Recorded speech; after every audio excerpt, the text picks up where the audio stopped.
अस्सलाम वालेकुम, आदाब। मैं हूं खलील फरहाद। वर्ल्ड न्यूज़ की शुरुआत करते हैं हेडलाइंस के साथ। काबिज़ इजरायली फ़ौज की सख्त पाबंदियों के बावजूद तकरीबन 50,000 फ़लस्तीनियों ने मस्जिद अक्सा में अदा की नमाज इशा व तरावी।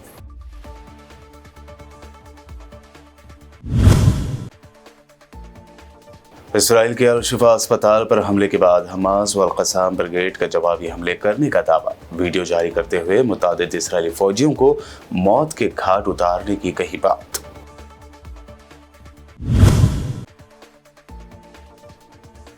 अफगानिस्तान के शहर कंदार में एक बैंक के करीब हुआ खुदकुश बम धमाका। धमाके में 21 अफराद हलाक और मुतादिद हुए जख्मी। दाइश खुरासान पर लगाया जा रहा है इल्जाम।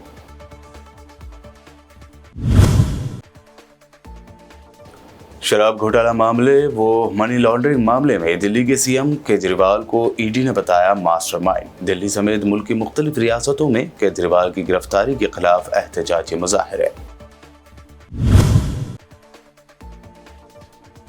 केजरीवाल की गिरफ्तारी पर बोले राहुल गांधी, कहा डरा हुआ तानाशाह मरी हुई जमहूरियत बनाना चाहता है।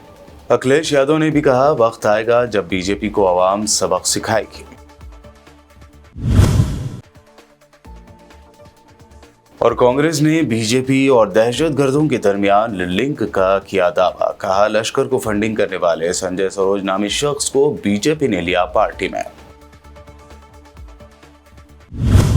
ये थी हेडलाइंस। बढ़ते हैं खबरों की तफसील की जानिब। तकरीबन 50,000 फ़लस्तीनियों ने इसराइली काबिज़ हुक्काम की तरफ से आयद पाबंदियों के बावजूद जुमेरात के रोज़ बाबरकत मस्जिद अल-अक्सा में इशा और नमाज तरावी अदा की।